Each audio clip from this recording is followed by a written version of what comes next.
Welcome to the broadcast.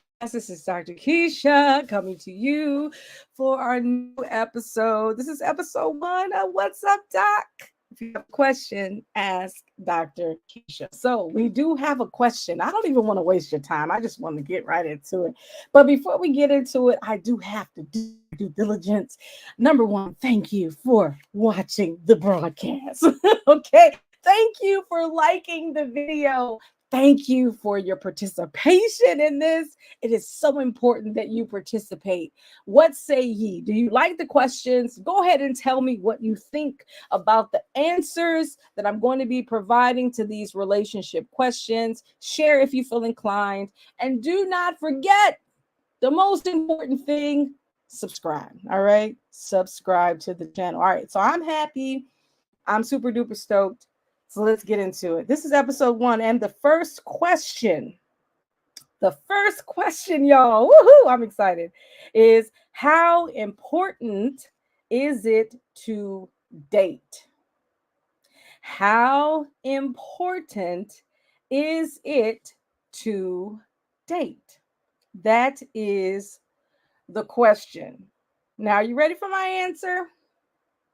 It's pretty simple. It's very important. Yeah, it's very important to date, whether you are single, whether you are young, whether you're old, whether you're married, whether you're divorced, whether you're widowed. It's important to date. Let me explain. All right. Give me some moment. Give me a time. Give me a moment. Give me a time. Give me some moment. Okay. So here's the thing. The purpose for dating, right, is to explore compatibility, to foster growth, and to build deeper connections. Also, it can help on the path to self-discovery and to also have a mutual understanding.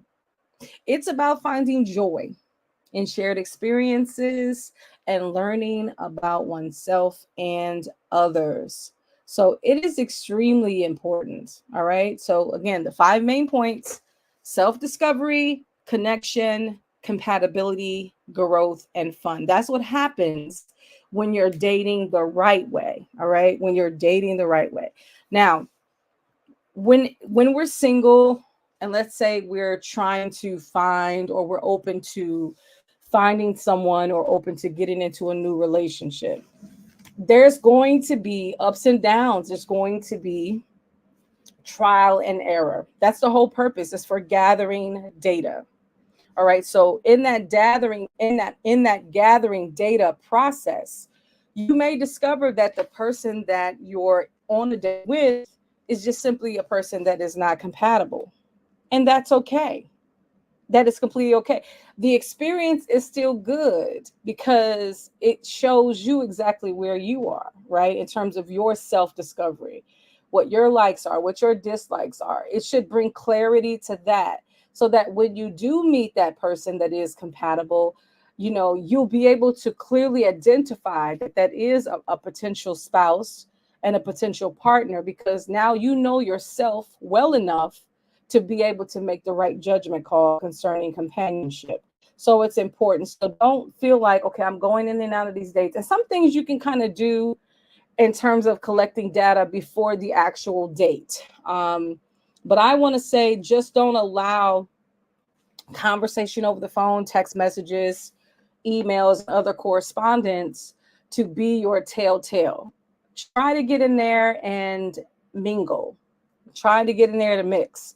Try to actually get face to face, because what you may discover is something different. For example, a person may be answering all the questions correctly, giving you all of everything that you need to know. Sounds good. But when you meet them in person, you'll discover that you don't have that physical attraction. You have a difficult time, kind of vibing with them. You don't seem like you're on the same page when you come together. So don't allow for all the right answers to be given prior to the date and the meet to solidify, oh, yes, this is the one. No, you have to meet them too, because that should also confirm, because you're still gathering data, whether this person is your person or a potential match or partner for you if you are indeed single. So I just wanted to say that because sometimes, people just assume that, okay, since you're having some really great conversation, that somehow that's sufficient and you don't need anything else. And I just have to strongly disagree. All right. Strongly disagree with that. You're going to have to meet them too. And don't be afraid. Like, be really open for that. Look forward to that because it is extremely important. So there's levels to this. Of course, we talked about the young or the young adult or the person that is a preteen or a teenager. We're talking about a young adult or an adult that is single, never married, and or a person that's married and or a person that is divorced or widowed. There's levels to this. So what would be the purpose for dating if you're a young person? Just like I forestated, some people say that it's good to have a rite of passage. You need to kind of get your feet wet. That's what I would recommend for anybody. You're trying to get to know yourself. The best way to get to know yourself is in relations with others. Being around other people helps you to get to know who you are and how you show up in the world. It really does. So the more interactions that you have, the better. You're going to not only understand yourself, but you're also going to help to establish relationships with others. All right. So that's important. If you're capable of establishing deep relationships with others that are platonic, that are non-romantic, then your chances of success in a romantic relationship should be more higher and greater. All right. But you need that practice. You really do. And so as a young person, as a teenager, as a young adult, yes, you should date for exploration purposes. Again, you're discovering who you are, your likes, your dislikes, your interests, just ways of being, personality types. You're really discovering who you are, things that you're attracted to and things that repel you. You really are learning yourself, seriously. And it's okay, whether it's smells, whether it's attitudes, whether it's behaviors. There was a time when I was in middle school, right? And I thought this guy was the cutest thing ever. So cute, super cute. And I happened to get his number. He knew that I liked him. The first time that I called him, at middle school, you don't have game. You don't know what to say, So the first thing that came to my mind is to tell him how cute he was, right? So I tell him, oh, you're so cute. And then he tells me, I know. I'm telling you, the moment he said, I know, everything came to a screeching halt. Whatever feelings I thought I had dissipated. And he was no longer attractive, even though I thought he was the cutest thing ever. I thought he was so cute. But the moment he said that, it was a distraction. I just felt the conceitedness, him being so conceited and into himself was such a turn off to me that I was no longer interested. And I was the one that was like, oh, I want his number. He's so cute. Oh, And he seemed to be interested in me, but he seemed to be too much into himself. Now, the right response would have been, oh, thank you, right? Oh, you're not so bad yourself. You cute too, But he didn't respond well. And so that let me know that beauty's skin deep. You need more than just a pretty face. You actually need a personality. You need character, right? There's more. You need a brain, And so not to say that he wasn't smart, because he was a smart guy, but in that moment, he wasn't really showing his intelligence because he failed epically. I never called it back. So saying all that to say, I knew in that moment, like, the guy I like has to be more than just cute. Like he has to have emotional intelligence. I didn't know what emotional intelligence was back then in middle school, but I had a sense of awareness that that's not something that I wanted for me. Someone that was just so into themselves that they couldn't look or at least better me or give me a compliment. Or at least say thank you, manners, and those types of things. So values also matters. And that's another thing that I took away. Like, I need a guy that has some type of values, someone that has manners and knows how to talk to a young lady. Those things were important. Now, prior to that conversation, that wasn't even at the forefront of my mind as things that I needed in someone I would like to date, right? It wasn't until that experience. So that exploration is important. Also, social skills. You build your social skills. It's important as a young person to date, because in that dating process, you learn how to interact, you learn how to communicate, how to have sympathy, empathy. You also learn how to navigate in the complexity of intimate relationships. Like I said, either platonic or romantic, you learn social skills when you're dating. Also, your identity, because you are growing as a young person, you're not fully grown yet. So you're still forming your identity. So being around people and interacting will help to shape and to mold your personality and your identity. Also, to have fun. What's the purpose of dating when you're young? To have fun, for enjoyment, to create memories. You don't want to forget the people that you grew up with. You want to continue to, again, experience new things, new activities, enjoy the company of others. Again, creating memories and moments. Those things are extremely important, especially while you're young, because you're going to carry that into your adulthood. And you want to keep that going. And also emotional growth. It's important, again, just again, to understand the complexities that come along with being in a romantic relationship. The only way that you're going to understand the complexities is you're going to have to go through some things like being disappointed and breakups and all the things, all the emotional development that is involved with emotional growth, the ups and downs of relationships, learning resilience, and things of that nature. You learn that when you are dating while you're young. For those that skip a step, because there are people that do skip a step, they don't date at all.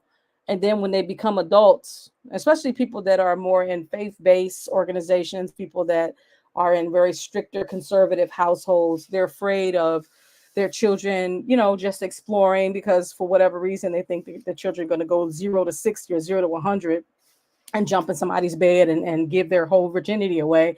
Not all kids are like that. If you teach them well, they'll have a sense of self early, and also they'll understand the value of their virtue and they won't give it away. But you have to have that conversation. But by locking them up in their rooms until they become an adult isn't wise, because what generally happens, especially when they're suppressing all those emotions, is when they do get out and they get, have that liberation and have that independence, they go buck wild. So again, balance is the key. We want to teach our children to make good decisions so that when they do become adults, they're going to continue in that vein.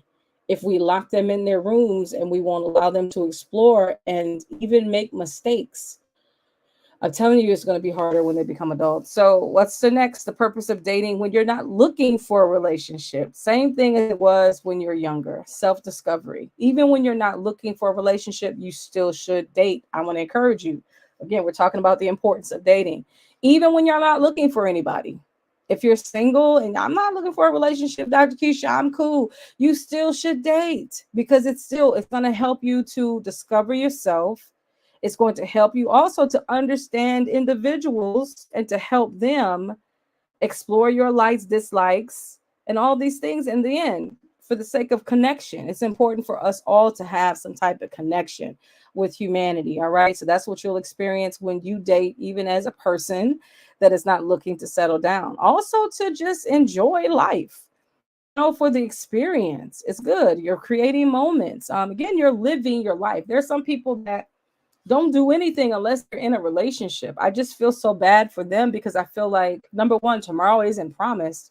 So if you're literally like standing still, like life is literally standing still for you because you're only living to be in a relationship, I feel like you're missing it.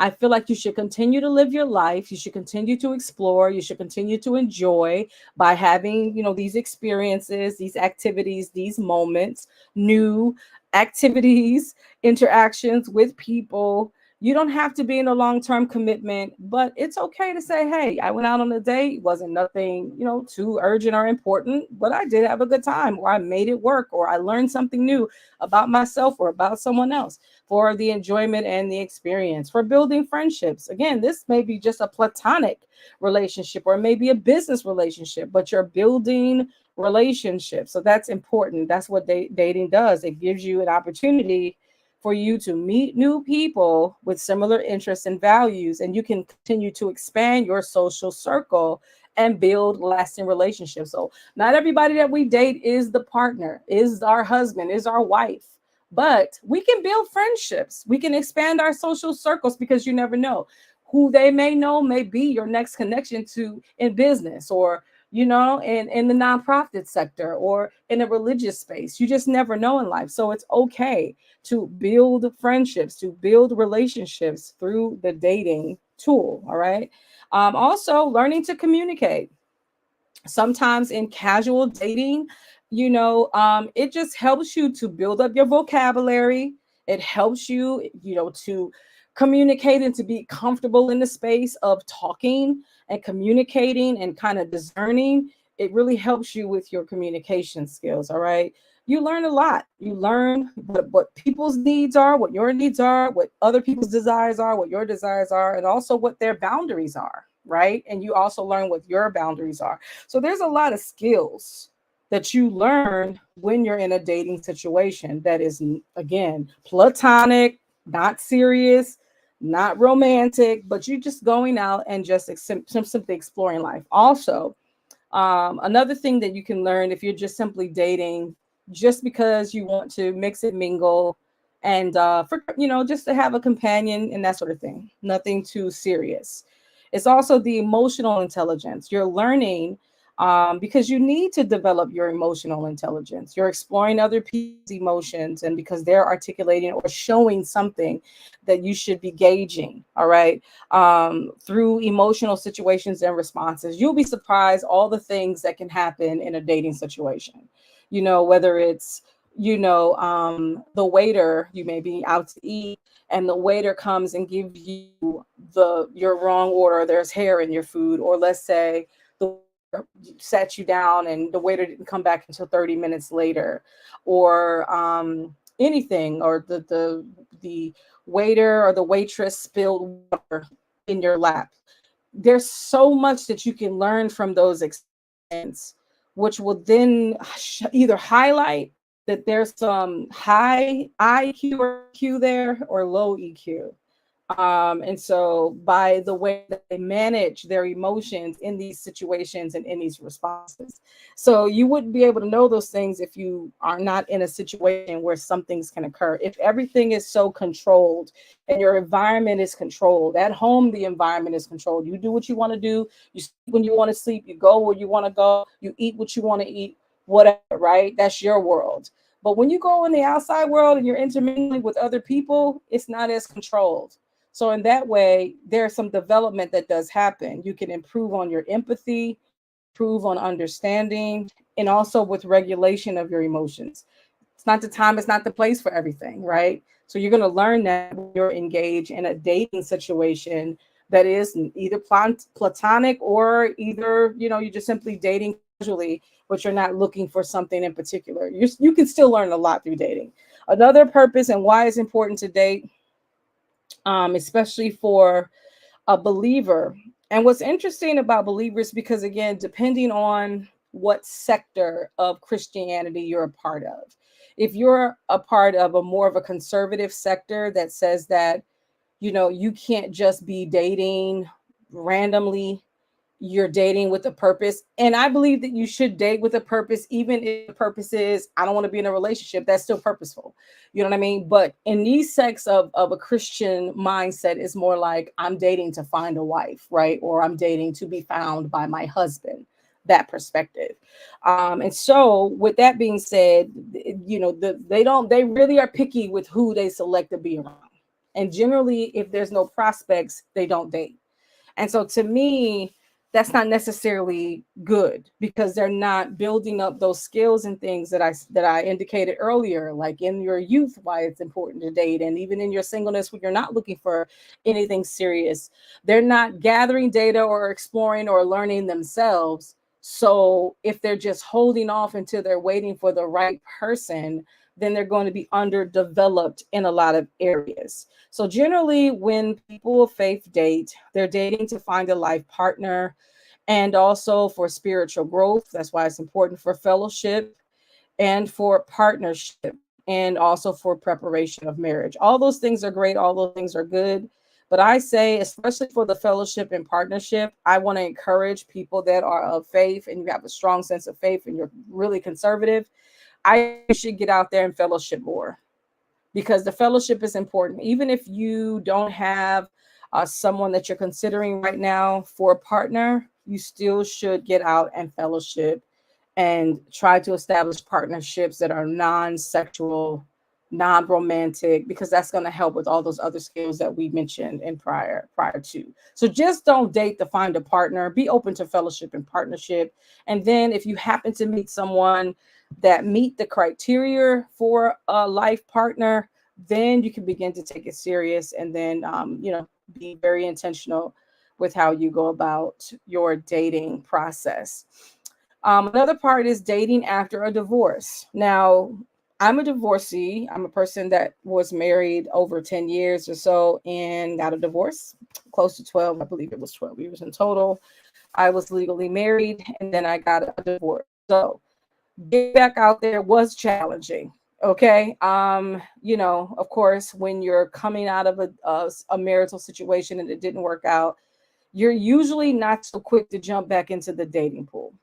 You're usually not so quick to jump out there to try to connect on a romantic level with anybody.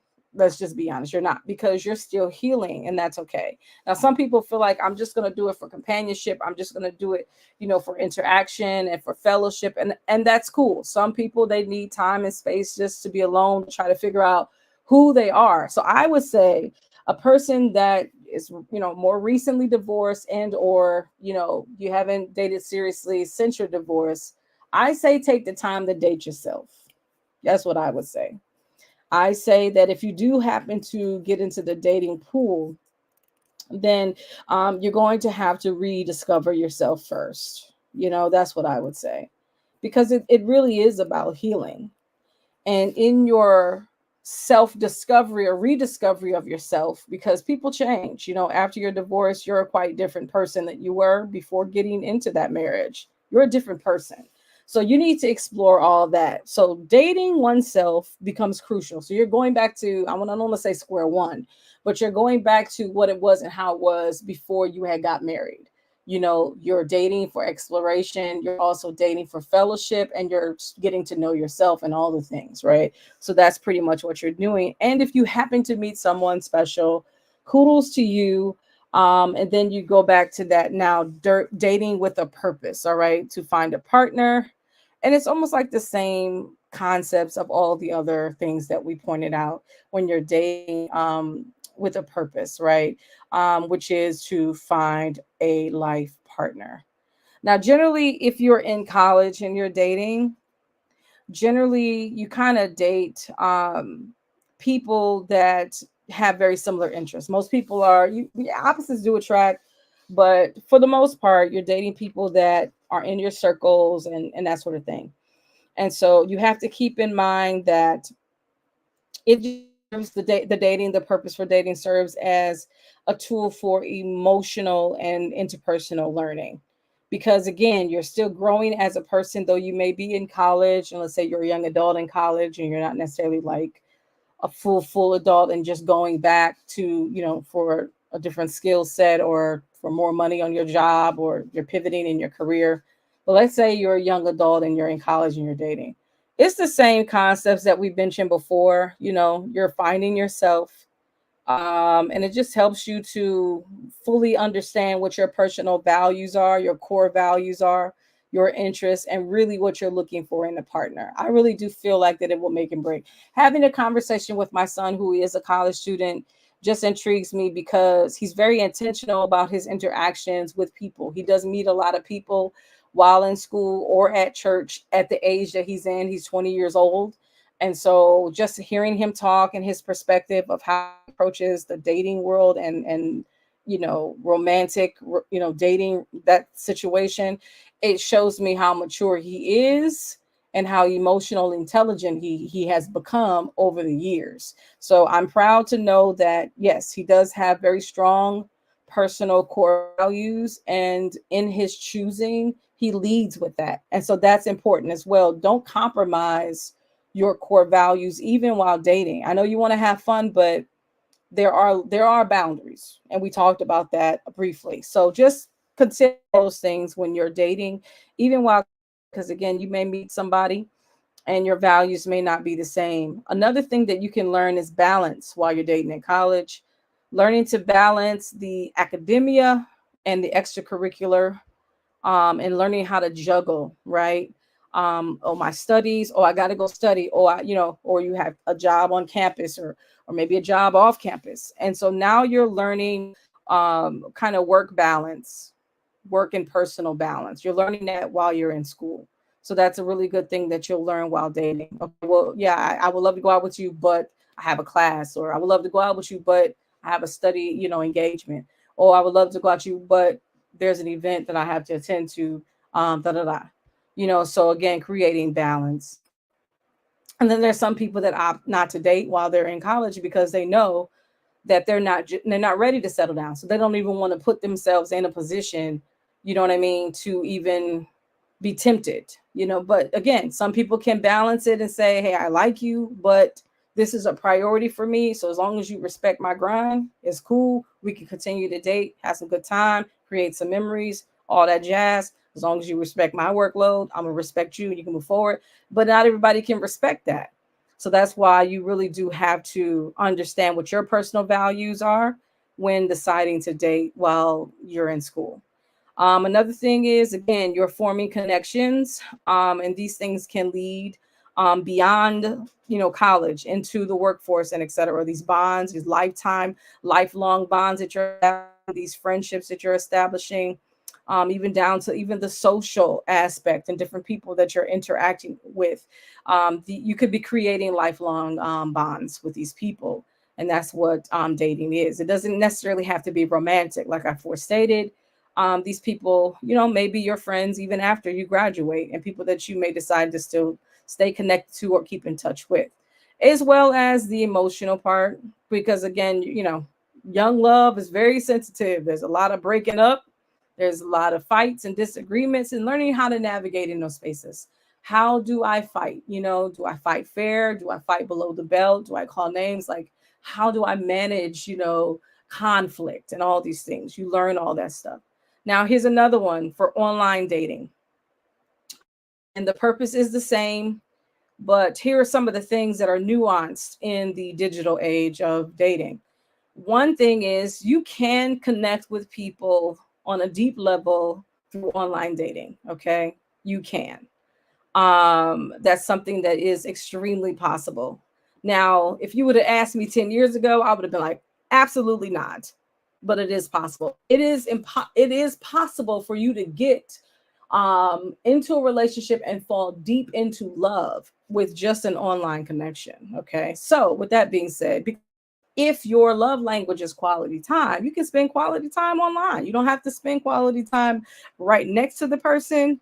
So if they're affirming you and if they're doing all those things that don't necessarily require in-person interaction, that will feed you emotionally. And if they're feeding you emotionally, that's how you build bonds. That's how you establish emotional ties. So you can begin to fall for them even online. So be careful with that. That's the only thing that I would caution you, especially if you've never met, you've never had a video chat, you haven't seen them or confirmed their identity, because there's a whole lot of identity issues, thefts, and all the things that can happen digitally, that I would want to caution you with when it comes to online dating. But in terms of the purpose, it is important to get out there, and that's one of many ways by which you can definitely connect with someone online, and not everyone has bad experiences with dating online. So the first thing is, in terms of the purpose for dating online, is accessibility. It will take you beyond your geographical barriers. You can date people or get to know people from different walks of life, culturally, even also nationally, internationally. You can get to know people beyond your borders. All right.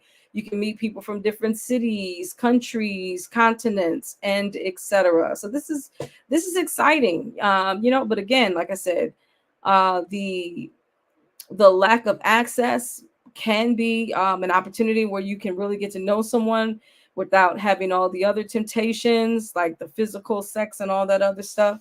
You can really get to know them because it's just strictly online, and or if you don't confirm their identity, it can be extremely dangerous. So with that being said, yeah, it just helps to expand your social circles beyond what you're accustomed to. Also, the next purpose is the efficiency, because again, in terms of time and scheduling, sometimes it's difficult to really go out and do things per se. So with an online connection, it'll help you to juggle everything that you have going on, because again, you have to be really intentional about reaching out and connecting to them, whether it be text messages or whether it's an inbox or and through DMs or whether it's emails or whatever, however, whether it's through WhatsApp or however you choose to communicate. You really got to be strategic and say, hey, you know what? My schedule is this. I'm available this time. So it just helps you to, again, bring about balance, and it will help you to organize. And that way it can help you in terms of life itself, because you have to begin to juggle your work, study, and family commitments with that online relationship. Also, a diversity of connections, your exposure to different backgrounds and diverse just situations culturally and walks of life will help to broaden you and expand you. And it makes you a well-rounded person when your situation is not um, just a mono, you know what I'm saying? Where it's just, you're just so accustomed to just one ethnicity, one cultural type of way, communication, arts, and all. It will expose you to other things. All right. So the diversity is good. And also control, because when it comes to online dating, you're in the driver's seat, and that's facts. Like, you make a decision in terms of if you want to meet, if you don't want to meet, if you want to talk, if you don't want to talk. So it will give you a sense of control over your dating journey. Again, you can either swipe left or swipe right. Like, you have more control as to whether you want to let this person in your world or not. And so that's a good thing, depending on where you are in terms of ages and stages in life. Now, as far as seniors, the purpose for dating for seniors, obviously, it's for companionship. That goes without saying. As you grow older, a lot of your companions and peers, they slowly going away. This in a nice way of saying that, they're no longer with us. And so again, that brings them joy. Dating brings them joy and excitement and some sense of adventure. That's what it does for a lot of our older seniors. So it brings companionship, as well as, again, them having shared experiences with their partners. Again, it doesn't have to be romantic. It can just be platonic, but the mere fact that they're getting out there during their golden years and they are exploring and they're sharing in activities such as travels, and they're having their different hobbies and all types of events. And they're just being enriched by their experiences and creating new memories. That is a positive thing. So I would recommend those that are up in age to continue dating, continue mixing, continue mingling, because it's very healthy for you if you continue on doing that. It will stimulate brain activity, and it'll keep you sharp. So yes, please continue to engage. Also, it will create a support system, because remember, as you grow older, unfortunately, your support system begins to shrink, because such is life. So in that way, your support system, it will grow. And you need that emotional support. You need just practical support. You really do, because health issues become, all these different things happen as you grow older. So having an additional support in your life is a good thing. All right. Also, love and intimacy. Yes, even seniors want love and intimacy. And so dating is one way. It can lead to a relationship, can lead to something deeper and meaningful. So I definitely encourage that as well. Casual dating, all the stuff that we mentioned, casual dating is okay too. It's a personal preference, of course, but yeah, just make it plain. I say, if you're dating casually, just make sure that you make it plain with the person that you're dating, what your limitations are and what your wants are and where you are right now in life, what your intentions are. I feel like, even in dating, in every circumstance, regardless of where you are in life, it's so important that you're clear in terms of your why, and why you're doing what you're doing, and the whole point. That's important. Last but not least, if you happen to be married, dating is important. All right. To continue dating, continue exploring, to continue building your foundation. You're growing and you're evolving. All right. So the dating is helping you to stay bonded, to strengthen bonds. And also you're creating new memories for you to hold on to. You're not just holding on to the stuff that was in yesteryears. You're exploring today, you're exploring tomorrow, which should make you fall deeper into love because of the activity and the exploration. So I say to even married couples, you have to continue dating, because in that you're going to get to know your spouse even better, because you change over time. And if everybody's immersed in the mundane and the task and the responsibilities and everything like that, you will lose that connection. So the dating in a marital situation helps to strengthen connection, because you're not focusing on all the stuff that would burden you and bring you down and things that are so serious. But now you're focused on the lighter things in life. You're focused on the joyful things and the things that you make you happy, because that's what it's about, creating memories and just simply enjoying. And that's what that should pretty much concludes why it's important to date, whether you are single or whether you are married, or whether you don't want to be married, you're too young, or whatever the case may be. Depending on the age and stage of life, dating still is essential regardless of where you are in life. So that's pretty much all that I got. I don't want to hold you. Thank you so much for your question. Again, dear Dr. Kesha, how important is it to date? And so we responded to the question. So what say you? Do you agree? Do you disagree with the answers that were provided? Don't forget to like this video, share it in the comments what your thoughts are. And if you happen to have any questions, you can email me at I'm Global Dating. That's IMGLOBAL dating, DATING at gmail.com. All right. You can email your questions before Saturday at midnight, and I'll be happy to respond to your questions. Again, this is Dr. Kesha signing out. You guys have an amazing week, and I guess I'll see you next time. God bless you, and goodbye.